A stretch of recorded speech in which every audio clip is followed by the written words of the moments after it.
Voilà, permettez-moi de vous saluer chacun en particulier et de vous souhaiter à toutes et à tous la bienvenue. Nous sommes réunis autour de la personne et de l'œuvre de Jésus-Christ, du plan merveilleux de Dieu pour chacun de nous. Et nous voulons croire que ce soir, le Seigneur est celui qui relève tous les défis dans nos vies. Alléluia. Je ne sais pas quel est le défi qui est dans ta vie ce soir. Quelle est la montagne qui se dresse devant toi? Mais j'aimerais te dire que Dieu a un plan merveilleux pour ta vie.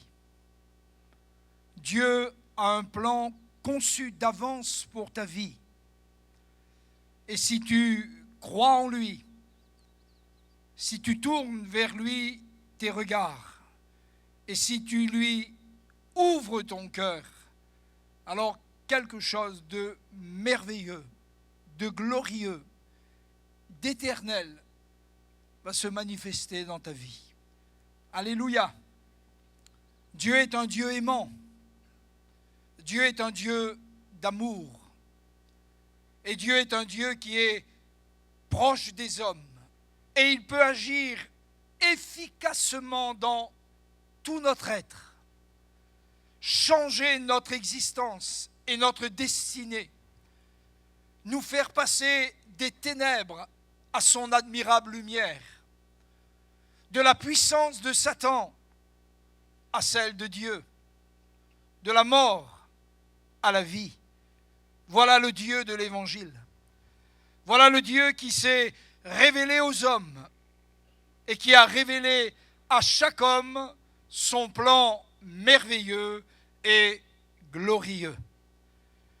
J'aimerais citer avec vous cette référence de l'Écriture qui, à mon sens, est le centre de tout ce que Dieu est et de tout ce que Dieu a fait. La Bible dit, Jean 3,16, Dieu a tant aimé le monde qu'il a donné son Fils unique afin que quiconque croit en lui ne périsse point, mais qu'il ait la vie éternelle. Alléluia. De toute éternité, chers amis, Dieu a un plan parfait.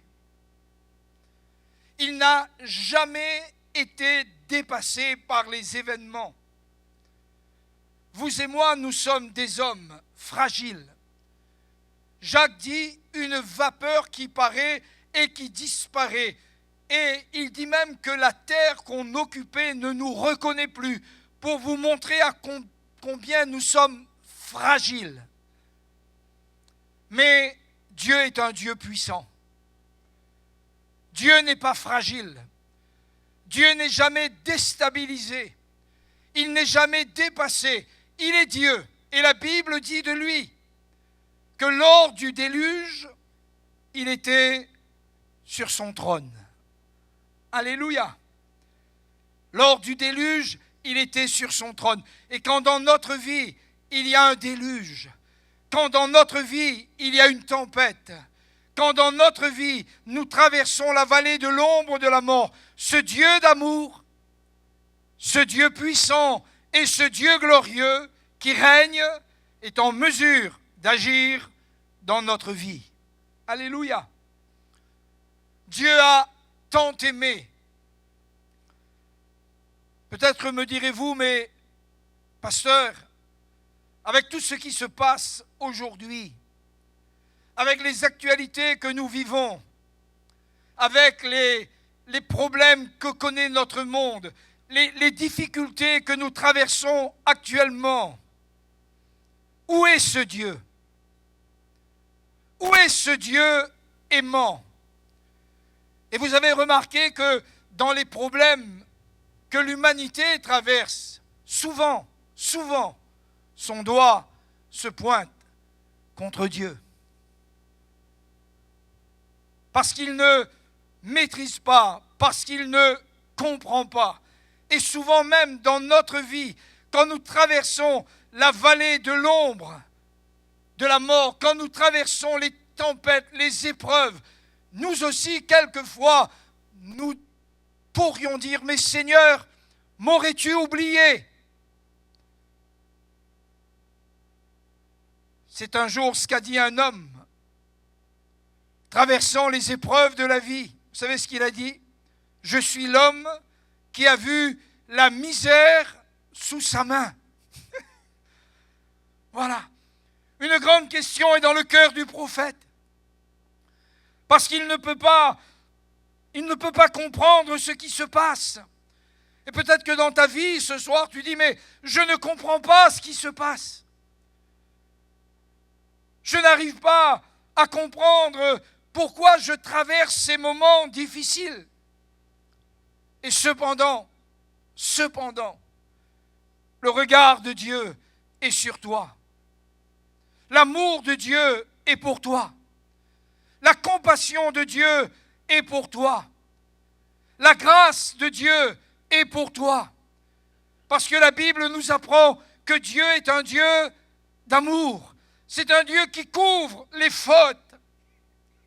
C'est un Dieu qui fait miséricorde et qui fait grâce aux hommes. Et nous voyons son cœur se manifester lorsque le premier homme est tombé. Lorsque sa nudité, sa misère, lorsqu'il eut peur et qu'il alla se cacher, nous voyons une action merveilleuse de ce Dieu d'amour qui s'approche de lui pour couvrir sa faute, pour cacher sa nudité, pour le relever de la détresse, pour le relever du malheur, pour le relever de sa honte. Le Dieu de l'Évangile est un Dieu qui relève les hommes de la honte. Alléluia! Qui relève les hommes de la mort et des ténèbres pour les faire asseoir avec lui, avec les grands de son peuple. Et Dieu est un Dieu d'amour. Dieu est un Dieu aimant. Aimant. Il n'est pas comme nous. Il ne pense pas comme les hommes. Il n'agit pas comme les hommes. Il est un Dieu aimant. Et en chacun de nous, chers amis, en chacun de nous, Dieu veut trouver un vis-à-vis. Alléluia. Quelqu'un avec qui il peut parler, quelqu'un avec qui il peut communier, quelqu'un avec qui il peut se révéler. Voilà le Dieu de la Bible. Dieu a tant aimé.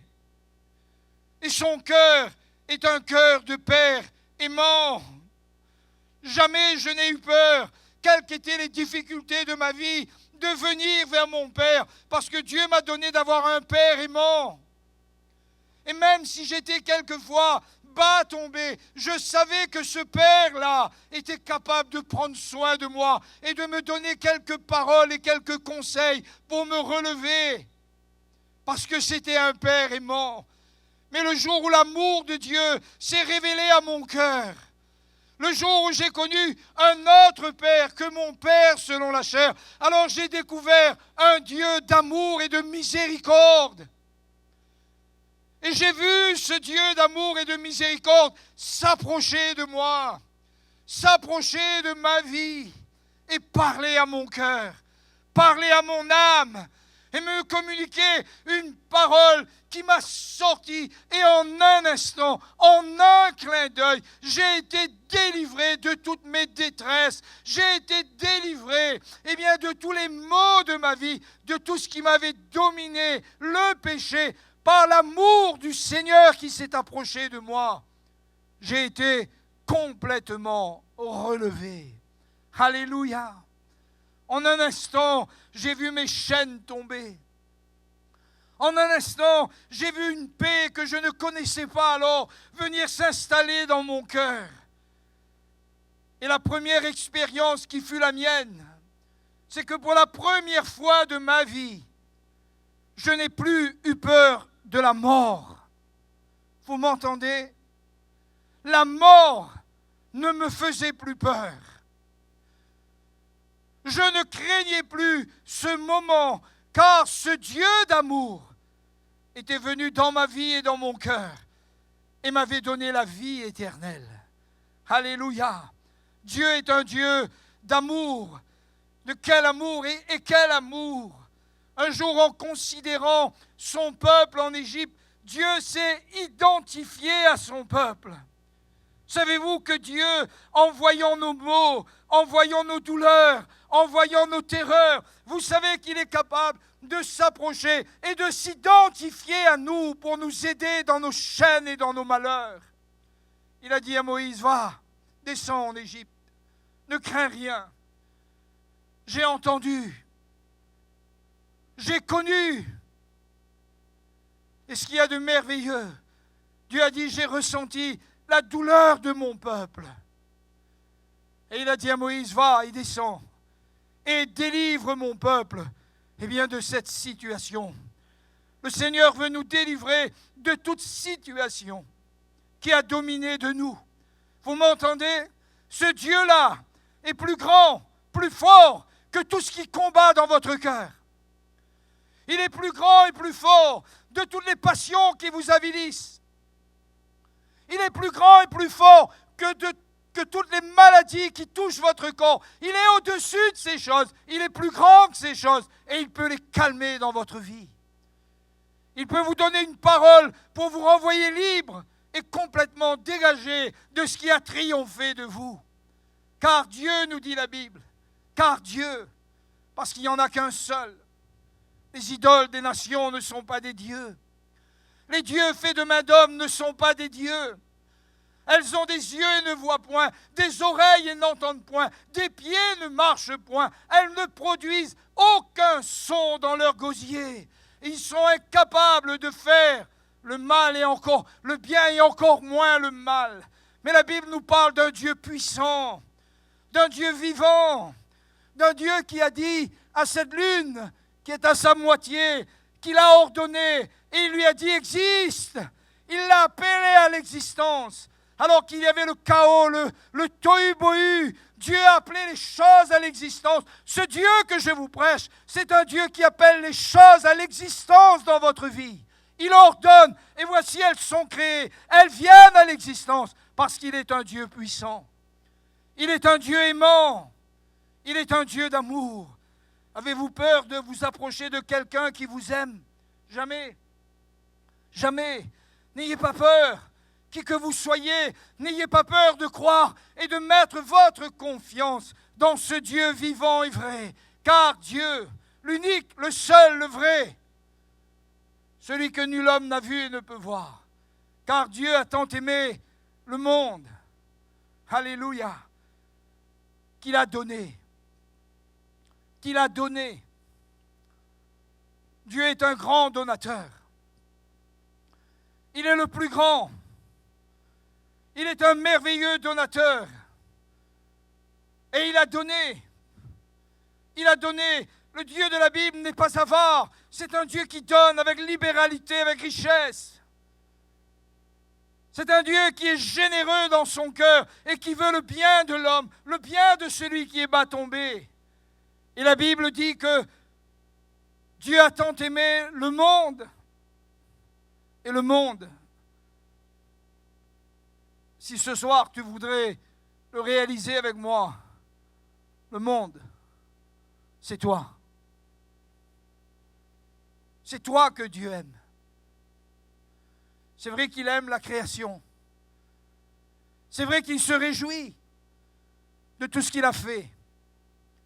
Mais l'amour de Dieu est quelque chose de précis. Il y a une précision dans l'amour de Dieu. Il y a une précision dans le cœur de Dieu pour chaque homme de l'humanité. Il a tant aimé le monde, c'est-à-dire qu'il t'a aimé. Il t'a aimé au point de donner pour toi. Et mon ami, il y a un grand don pour ta vie ce soir. Dieu t'a donné un grand libérateur. Il t'a donné un puissant sauveur, capable de te délivrer de tous tes ennemis et de la main de tous ceux qui te haïssent. Car Dieu a tant aimé le monde qu'il a donné qui? Son Fils unique. Son Fils unique. Recevez Jésus dans votre cœur. Invoquez le nom du Seigneur. Et le prophète a dit, et vous serez sauvés. Il y a dans le don de Dieu, il y a dans la personne de Jésus pour toi et pour moi, un puissant libérateur. On a dit de Jésus, il fait tout à merveille. Moi, je sais que des gens qui font des belles choses. J'ai vu des menuisiers faire de belles choses. J'ai vu des peintres faire de belles choses. J'ai vu des constructeurs et des architectes imaginer des plans merveilleux, faire de belles choses, mais ils ne font pas toutes choses.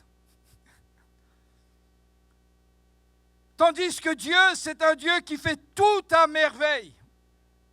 Alléluia! Tout à merveille, tout avec la perfection de ce qu'il est. Dieu ne bricole pas, chers amis. Jésus n'a pas bricolé à la croix du Golgotha. La Bible dit littéralement qu'à la croix du Golgotha, il a dépouillé les autorités, les pouvoirs, les principautés, les dominations. Il les a publiquement livrées en spectacle, en triomphant d'elles par la croix. Alléluia! L'œuvre de la croix, c'est ce qui change la vie des hommes. Ce Dieu-là veut changer votre vie par Jésus, son Fils. Il a tant aimé le monde qu'il a donné son Fils unique. Et ce Jésus, c'est lui qui est vivant. C'est en lui que se trouve, pour vous et pour moi, toute l'affection de Dieu.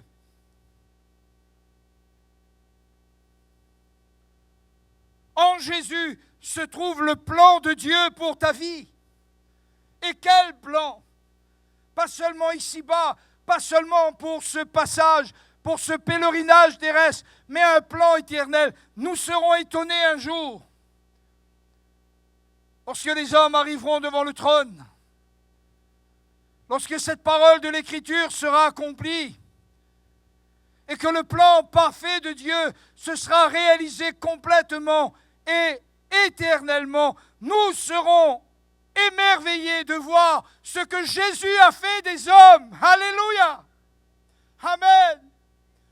Nous serons émerveillés de voir quelle est la position que Jésus a donnée aux hommes dans l'éternité. Même les anges l'envient, chers amis. Même les anges l'envient. Cette position que Christ a donnée aux hommes par la mort expiatoire de sa croix pour toi et pour moi. Quelle est la position qu'il nous a donnée pour l'éternité devant le Seigneur, devant le Père. Alléluia. Et l'œuvre de Jésus est une œuvre parfaite, chers amis. Elle est une œuvre parfaite. À chaque moment, vous savez que Jésus est venu pour mourir. Il n'est pas venu pour faire des miracles seulement. Il n'est pas venu pour multiplier les pains seulement. Jésus est venu pour mourir à la croix. C'est vraiment pour cela qu'il est venu. Et quand on a voulu le détourner, quand on a voulu le prendre pour le couronner, le faire roi, il s'est retiré. Il était déjà roi. Il n'avait pas besoin que les hommes fassent de lui leur roi. Il était le roi de Dieu. Alléluia! Il était le roi du Père qui est dans le ciel. Le héros qui est sorti pour vaincre et qui va vaincre. Amen. Chers amis, Jésus est venu pour mourir pour toi. Il est venu pour mourir. Et quand le moment est arrivé, l'ultime moment, il était seul. Parce que personne ne pouvait comprendre le plan de Dieu. Personne ne pouvait concevoir un Messie qui allait mourir. Personne ne pouvait concevoir que celui-là même, comme a dit les Juifs, qui se faisait l'égal de Dieu, comment se fait-il qu'il en arrive à là. Et le plan de Dieu est un Dieu parfait, est un plan parfait. J'aime beaucoup quand le Seigneur dit, mes voies ne sont pas vos voies. Mes pensées ne sont pas vos pensées. Et autant les cieux sont élevés au-dessus de votre tête. Combien les cieux sont élevés au-dessus de nos têtes ce soir? Autant le sont les pensées de Dieu par rapport à l'homme. Et la croix est le merveilleux rendez-vous. L'ultime moment où la victoire allait être totale. Et cependant, l'homme qu'on appelle Jésus, parce qu'il était parfaitement homme, est devenu méconnaissable, couronné d'épines, brisé par la douleur, par les maux, par les coups, mais aussi, la Bible parle du travail de son âme. Oh, j'aime quand la Bible dit, à cause du travail de son âme, mon serviteur juste justifiera beaucoup d'hommes. Il n'y a pas eu seulement une souffrance physique, mais il y a eu un travail spirituel. Il y a eu le travail de son âme dans le plan parfait de Dieu, pour le plan parfait de Dieu. Et là, depuis la veille au soir, dans le prétoire, jusqu'à 3 heures le lendemain, le plan de Dieu s'accomplissait. Tout est accompli, a dit Jésus, pour que tu sortes de ta prison, pour que les chaînes de ta vie tombent, pour que tes péchés soient pardonnés, pour que tu deviennes ce soir et ici même une nouvelle créature. Tout est accompli. Et dans le travail de son âme, Jésus a supporté le châtiment qui nous donne la paix.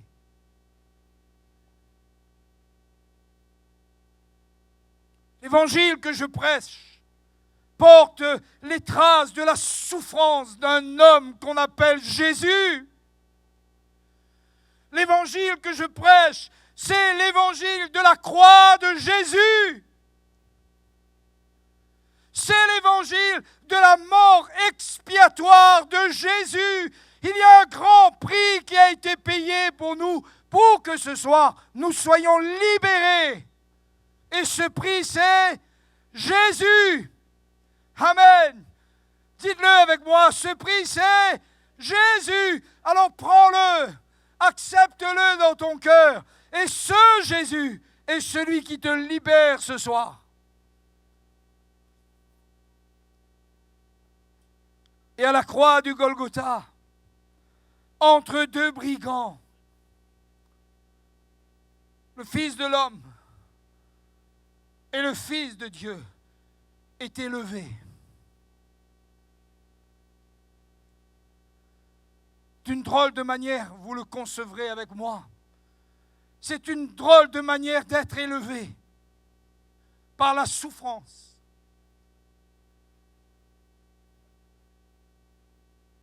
Par le poids de nos péchés.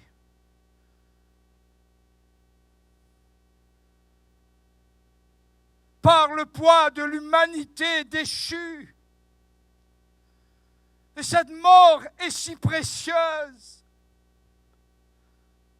Cette mort est si précieuse que celui qui a le pouvoir même de la mort a été vaincu, c'est-à-dire le diable. Et j'aime dire que Jésus est plus grand que le diable. Amen. Il est plus grand, il l'a vaincu. Et la Bible dit que dans cette mort expiatoire, oh, c'est merveilleux de réaliser la mort expiatoire. Vous savez que dans l'Ancienne Alliance, ceux qui venaient pour le sacrifice d'expiation, eh bien, mettaient leurs mains sur l'animal pour s'identifier à l'animal innocent qui allait être sacrifié. Mais je vous prie de croire, chers amis, frères et sœurs bien-aimés, et que cette voix soit entendue jusqu'aux extrémités de la terre. J'aimerais que vous sachiez que si vous croyez et si vous vous identifiez dans ce Jésus crucifié, vos péchés sont pardonnés. Amen. Alléluia. La condamnation est ôtée de votre vie. Ce Jésus, il est incomparable. Il est sans égal. Ce Jésus et personne d'autre. Ce Jésus, ce Fils de Dieu et ce Fils de l'homme, c'est lui, ce Jésus. C'est lui qui a le pouvoir d'ôter le péché.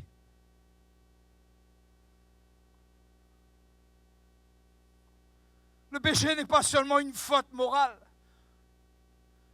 Le péché n'est pas seulement quelque chose qui amène des conséquences malheureuses dans notre vie, mais la forme la plus pernicieuse du péché. Paul le dit aux Romains au chapitre 3 et au verset 23. C'est que le péché a le pouvoir de nous priver de la gloire de Dieu. La couleur de notre peau ne nous prive pas de la gloire de Dieu. Notre connaissance ou notre ignorance ne nous prive pas de la gloire de ce Dieu-là. Notre richesse ou notre pauvreté ne nous prive pas de la gloire de ce Dieu-là, mais le péché a ce pouvoir dans notre vie. Et vous savez ce que la Bible dit? La Bible dit que tous sont péchés. Pas pour les condamner. Quand la Bible dit que tous sont péchés, ce n'est pas une condamnation. Mais Dieu veut nous amener en face de nous-mêmes. Dieu veut nous amener à être en accord avec notre propre âme, avec notre propre vie, avec notre propre conscience. Tous sont péchés, c'est-à-dire vous et moi. C'est la politesse qui veut qu'on mette les autres avant soi. C'est pour ça que j'ai dit vous et moi. J'aurais pu dire moi et vous, mais ça n'aurait pas été poli. Le péché a ce pouvoir. Privé. On peut nous tu peux priver l'homme de tout. De liberté. De dignité. Tu peux le réduire en esclavage. Et cependant, il peut toujours être heureux s'il a la paix avec Dieu. Tu peux briser sa vie. Tu peux briser sa famille. Et cependant, si cet homme est réconcilié avec Dieu, il y a dans son cœur une paix que l'homme n'a jamais connue, une paix qui surpasse toute intelligence et qui garde les cœurs et les pensées en Jésus. Alléluia. Mais quand l'homme est privé de son Créateur, quand l'homme est privé de son Dieu, alors il devient quelconque. La cruauté peut le posséder. Le mal peut le dominer. Et quelquefois, on est étonné de voir la cruauté des hommes. On est étonné de voir la barbarie des hommes. Mais on dit, mais comment un homme peut-il arriver jusque-là? Chers amis, vous savez pourquoi? Il est seulement privé de la gloire de Dieu. Alors ses raisonnements, ses pensées, ses coutumes, ses convictions deviennent son Dieu. Et il s'enfonce. Peut-être que dans ta vie, toi qui es là ce soir, ta philosophie est devenue ton Dieu. Tes rêves, tes pensées, ce monde, le péché est devenu l'idéal de ta vie. Mais constate-le, plus cet idéal est grand, plus tu es misérable. Plus cet idéal est grand, plus ton cœur s'enfonce. Il n'y a qu'un idéal pour toi et pour moi. Et notre idéal, l'idéal de l'homme, c'est le Seigneur. C'est ce Jésus. Si tu l'acceptes dans ton cœur, si tu crois en lui, si tu le reçois, si tu le confesses de tes lèvres et que tu crois dans ton cœur que Dieu l'a ressuscité des morts, tu seras sauvé. J'aime beaucoup ce que Dieu dit, la simplicité avec laquelle Dieu parle. Si tu crois, comme cette sœur nous l'a dit, si tu crois, tu verras la gloire de Dieu. Dieu a voulu que tout son plan, qui est un plan d'amour, qui s'est réalisé par Jésus-Christ, devienne accessible à l'homme, devienne effectif dans la vie de l'homme, devienne une puissance vivifiante dans l'âme de l'homme par le moyen de la foi. Oh, merveilleux évangile! Le riche peut être sauvé, le pauvre peut être sauvé, le savant peut être sauvé, l'ignorant peut être sauvé. Le juste peut être sauvé et le pécheur peut être sauvé. Parce que le don est parfait, parce que le nom de ce Sauveur est parfait. Quand tu prononces le nom de Jésus, c'est le nom de ton Sauveur. Prononce-le avec foi. Prononce-le en croyant. Et tu verras la réalité, la puissance de ce Jésus dans ta vie. Alléluia. Si tu crois, le Seigneur est en mesure de relever le défi de ta vie,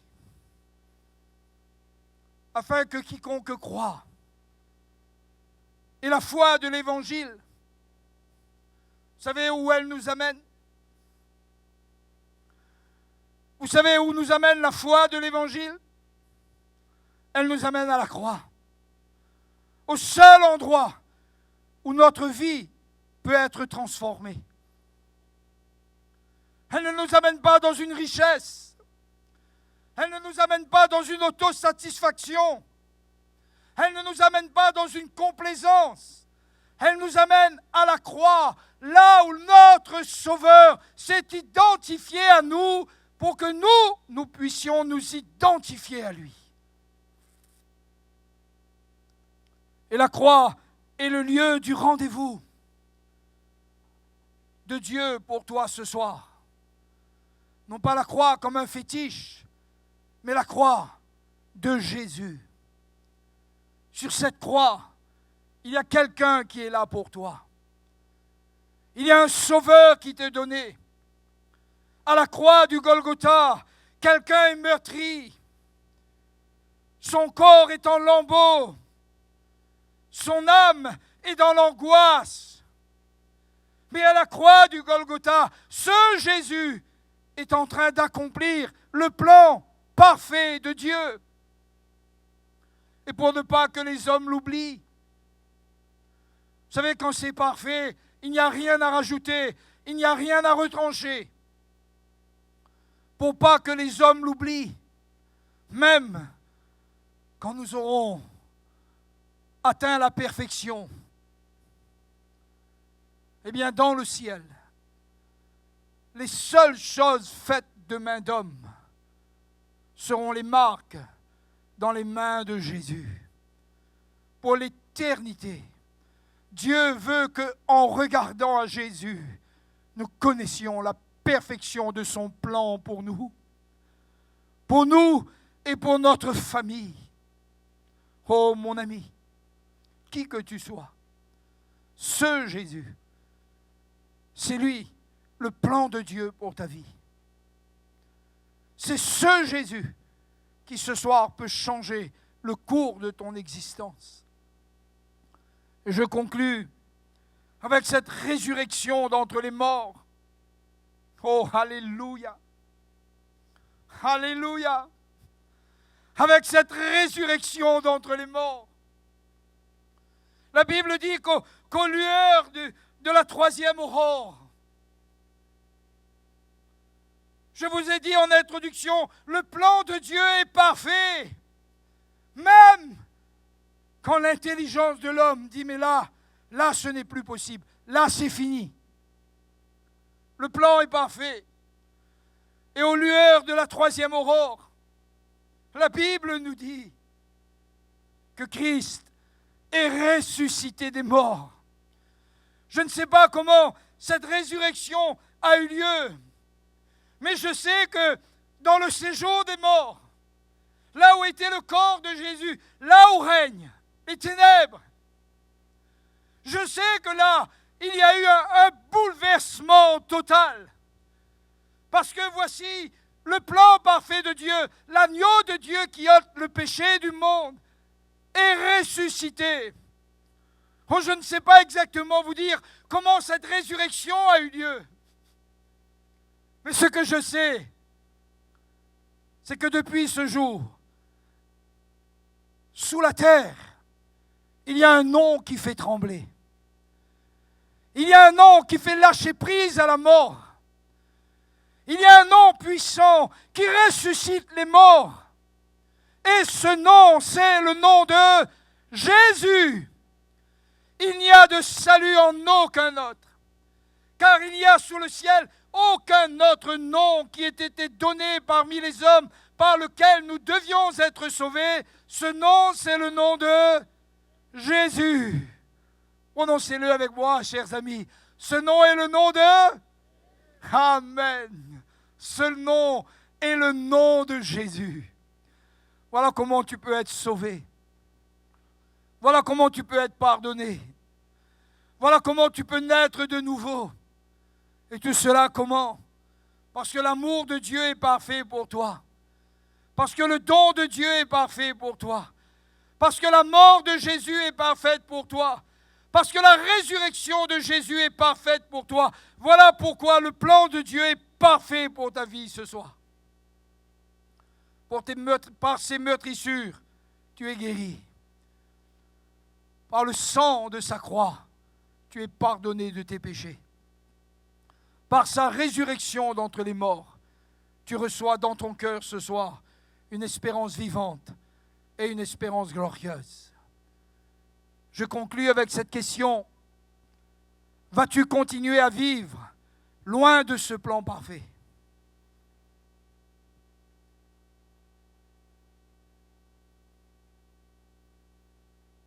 Vas-tu continuer sans Jésus?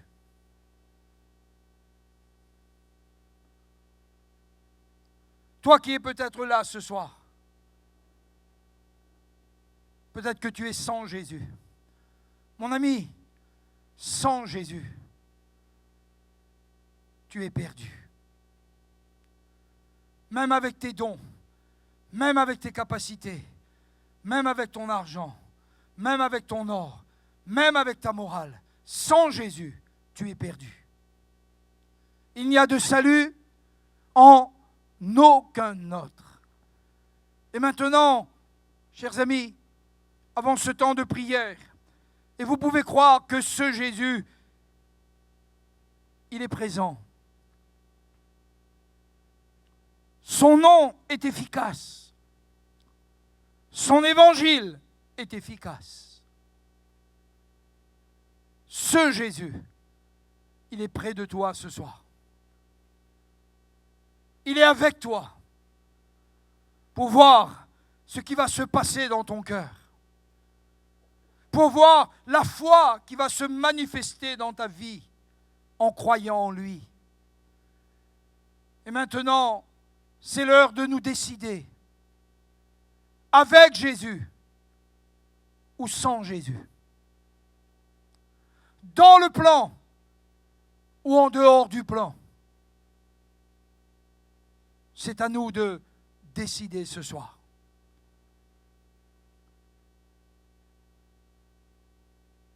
Un acte courageux. J'aimerais même pas embarrasser les personnes par un acte courageux, mais je sais qu'il faut un acte de foi. je crois que la foi ne nous permet pas de rester dans l'anonymat. Dans les évangiles, ceux qui ont la foi, ceux qui manifestent la foi, sortent de l'anonymat, se distinguent d'une manière claire et précise. Et j'aimerais te demander ce soir, vas-tu te distinguer? Vas-tu te décider pour Jésus? Pendant quelques instants, recueillons-nous.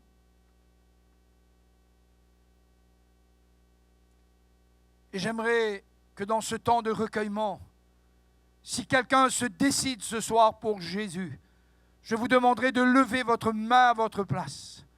S'il vous plaît, si vous désirez le faire, faites-le maintenant. Levez votre main, levez-la bien haute. N'ayez pas honte, c'est un honneur. Cet appel est un honneur pour votre vie. Voilà, je vois des dizaines et des dizaines de mains qui se lèvent.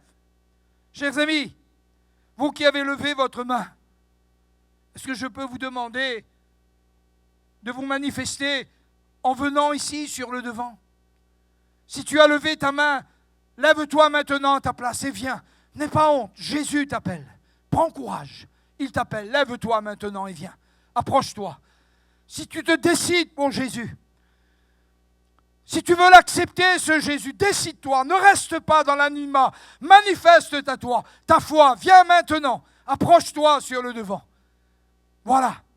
Je ne dis pas cela pour un mouvement de foule. Je dis cela simplement pour que votre foi soit manifestée en Jésus. Nous prions d'abord pour ceux qui viennent à Jésus, pas pour les malades maintenant, pour ceux qui viennent. Voilà, d'autres mains ont été levées. Il faut venir, il faut sortir de l'anonymat. Il faut venir maintenant. Et publiquement sur cette esplanade, accepter Jésus et le reconnaître dans votre cœur comme votre Seigneur et votre Sauveur personnel. Que ceux qui ont levé leurs mains, j'en ai vu encore ici à droite, levez-vous.